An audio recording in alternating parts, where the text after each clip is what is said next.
이번에는 미디어와 관련된 과학 소식을 살펴보고 언론의 과학 보도 내용을 비평해보는 이슈앤미디어 시간입니다. 공공미디어 연구소 이경락 박사와 함께하겠습니다. 어서 오십시오. 네, 안녕하십니까. 네, 오늘은 어떤 얘기를 해볼까요? 예, 최근 천일염의 유해성을 두고 인터넷 중심으로 이렇게 크게 논란이 되고 있습니다.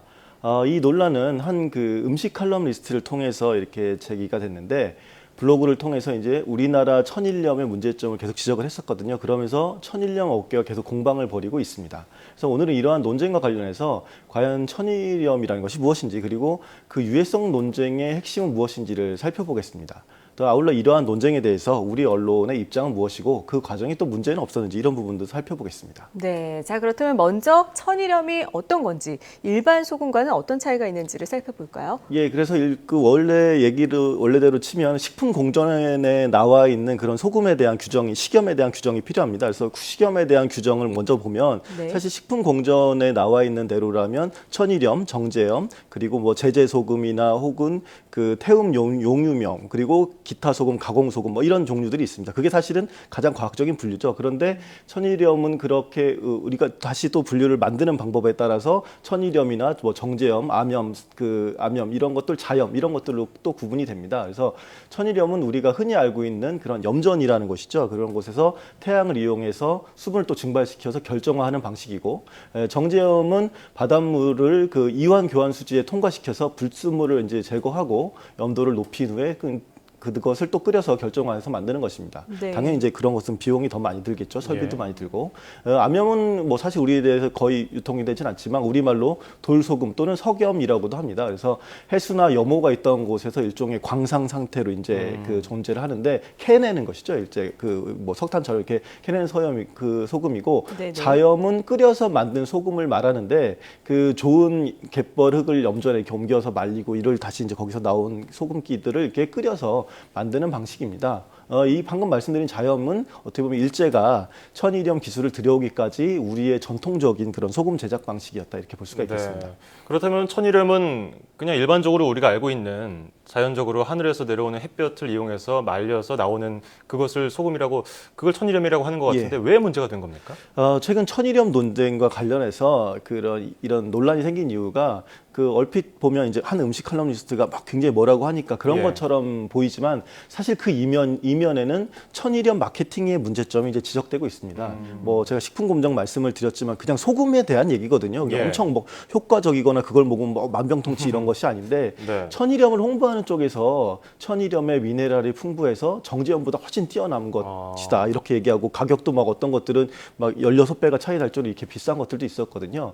그런데 포함된 미네랄이라는 것이 어떻게 몸에 작용하고 얼마나 포함되어 있는지, 어떤 성분인지에 대해서는 충분히 검증이 되지 않았고, 오히려 제작 특성상 뭐 위생 문제가 있을 수 있다 이런 반발이 나오기 시작한 것입니다. 그래서 미네랄이라는 것이 중요하긴 하지만 대부분 또 음식을 통해서 충분히 미네랄을 섭취를 하고 있거든요. 그래서 굳이 소금을 통해 극소량의 미네랄을 섭취하느니 아주 깨끗한 정제염이 차라리 난 거 아니냐 이런 반론이 이제 나온 것이죠. 그래서 이와 관련해서 이제 양측이 각각 뭐 다른 과학적 근거들이 있습니다. 논문들을 두고 그런 과학적 근거를 가지고 계속해서 지금도 논란을 벌이고 있습니다. 네, 말씀하신 대로 양측이 일종의 과학적 근거를 갖고 있는데, 그렇다면 구체적으로 어떤 내용을 주장을 하고 있습니까?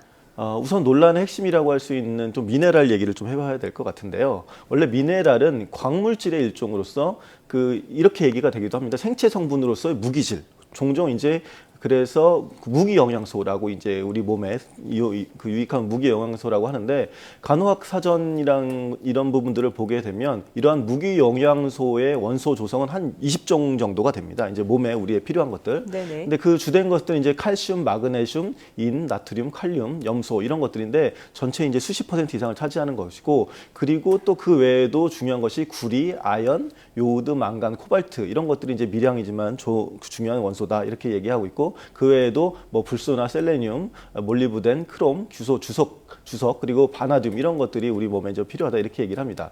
그런데 천일염의 문제를 제기하는 쪽은 엄밀히 말해서 천일염 자체가 나트륨과 염소의 염화 나트륨이니까 그런 미네랄 화합물인데, 다른 미네랄을 측면에 봤을 때 이게 좀 미네랄이 있는 것이냐라는 것이 의문이 제기된다는 것이죠. 왜냐하면 그 마그네슘 같은 경우도 이제 이것도 그러니까 영양소니까 이게 굉장히 좋은 거다라고 이렇게 얘기를 하고 있지만 사실 그 마그네슘이 함량이 높을 뿐 아주 뛰어난 성분비라고 보기 어려운 부분도 있고 그리고 말씀드린 마그네슘 같은 경우에 사실 간수의 주요 성분이거든요. 사실은 이제 계속 그 정제되는 과정에서 이게 빼내야 되는 성분입니다. 예. 이게 왜냐하면 나중에 이제 소금에서 쓴맛이 나고 이런 것들이 있는데 그렇기 때문에 또 그 미네랄 함량이 마그네슘 때문에 높다고 얘기하는 것도 문제가 있는 것이 아니냐 이런 것들도 있습니다.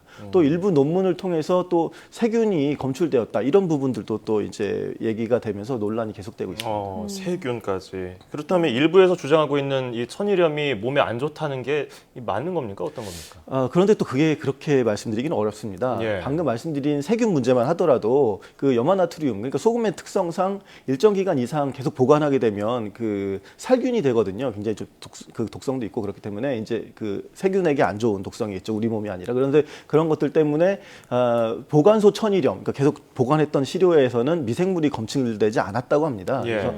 그래서 또 식약처 같은 경우에도 국내 천일염과 관련해서 입장을 발표했는데 결론적으로 이제 무해하다 이런 식으로 밝혔습니다. 구체적인 걸 말씀드리자면 식약처 관계자는 시판 천일염은 생산자들이 그 제품을 출하하기 전에 이물 등을 다 제거하고 또 식품 공전에서 정한 기준에 따라서 출하하기 때문에 문제가 없다. 그리고 천일염에 대한 기준이나 규격을 마련할 때 그 식약처가 국민의 안전을 고려해서 생산 현장과 판매 제품에 대해서 계속 모니터하고 그리고 또 과학적으로 충분히 검토하였다 이런 식으로 이제 식약처는 밝혔습니다. 네. 그리고 만약에도 이제 계속해서 논쟁이 이어지면 보도 자료를 통해서 이제 더 자세한 것을 발표할 것이다 이런 것을 내부적으로 협의 중이다 이런 내용을 이야기하기도 했습니다. 네, 이 천일염과 관련해서 갑론을박 계속해서 논쟁이 이어지고 있는 모습인데 어떻게 봐야 될까요? 천일염 논쟁과 관련해서 좀 아쉬운 부분은 사실은 그 과학성에 대한 논쟁도 있지만 상업적 맥락이 논란의 원인이 되었다는 그런 부분이고 또 하나는 비과학적 담론들이 그 논쟁의 주를 이루고 있다는 점입니다. 우선 천일염과 관련해서 생산자들이 어떻게 보면 예전에 지나치게 그 건강 기능을 과잉 광고를 하고 무기 영양소로서 미네랄을 어떻게 좀 무기질 전반으로 이렇게 해서 무기질은 또 많이 들어가 있으니까 뭐 그렇게 해석하는 등 좀 천일염만이 굉장히 유익한 것처럼 홍보했거든요. 근데 그런 부분만 없었다면 어떻게 보면 이런 뭐 유해성 논란이 이런 것들이 나오지 않았을 수도 있습니다. 그러니까 사실 그런 몸의 건강에 도움이 된다는 것은 건강기능식품조차도 완벽하게 증명된 것이 아니거든요. 그러니까 이런 소금 때문에 내 몸이 어떻게 좋아졌다 이렇게 얘기하는 건 좀 무리가 있다는 것이죠. 네네. 어찌 보면 과도한 효과를 홍보하고 그것을 또 반박하다 보니 유해성으로 확대된 양상이다 이렇게 볼 수가 있습니다. 또 비과학적 담론들도 문제입니다. 저희 어머니도 그렇지만 주부들께서는 보통 김치 담글 때 천일염을 많이 사용하시거든요. 그래서 네. 이와 관련해서 경험적으로 천일염 옹호하신 분들은 그렇게 말씀합니다. 정제염으로 절이면 김치가 녹아. 그래서 이제 그런 식으로 반론을 하시거든요. 근데 과학적 논문들을 살펴보면 오히려 천일염이 정제염보다 정제염이 오히려 이제 경도 변화가 더 적게 나타났습니까? 그러니까 더 아삭한 느낌이 남아있는 그런 특징이 있거든요. 헷갈리네요. 예, 그렇죠. 그러니까 네. 논문을 보면 이제 그 과학적으로 측정하면 그런 것들이 있습니다. 뭐 네네. 김치의 텍스처에 대한 이런 것들이 있는데 그렇군요. 그런 문제들이 실질적으로 비과학적인 것들에 묻혀서 제대로 얘기가 안 되고 있는 것이죠. 어쨌든 지금 상황에서는 천일염에 관한 논쟁이 아직 결론이 나지 않은 것 같거든요. 모호한 상황인데 이런 상황에서 언론은 어떻게 대처를 해야겠습니까? 예, 일단 천일염 효과와 관련해서 그 염화나트륨을 제외한 기타 미네랄 이런 그것의 종류와 그로 인한 생리작용 이런 것들을 좀 과학적으로 검증할 필요가 있고 그리고 또 유해성과 관련해서는 우리 식품공전의 기준이나 그리고 세계 기준 이런 것들을 합리적으로 비교해 보면 될 것 같습니다. 뭐 예를 들어서 미생물에 대한 기준이 있느냐 없느냐 적정하느냐 아니냐 이런 것들이 그런 것이겠고 그리고 또 이런 것들을 곰곰이 생각해 보면 그렇게 복잡한 문제가 아닌데 우리 언론이 그동안 되게 단순하게 실험을 해왔습니다. 뭐 소금을 물에 녹여서 그 이물질을 확인하는 걸 얘기를 한다거나 정확하지 않은 소금에 대한 그 규정으로 이제 이야기를 하는 단순한 검증만 했었던 부분 이런 것들은 굉장히 아쉬운 부분이죠. 그래서 지금이라도 언론이 적극적인 실험과 검증에 나서줄 필요가 있고 또 제가 알기로는 이제 9월 4일 정도에 이제 소금 천일염과 관련된 또 토론회나 이런 것들이 있다고 하니까 그걸 좀 지켜보면 좋을 것 같습니다. 네, 소금 관련 토론회라. 네, 이 천일염의 효과 관련해서 과학적인 실험과 검증이 진행이 돼서 오해와 궁금증이 원만하게 좀 시원하게 풀렸으면 좋겠습니다.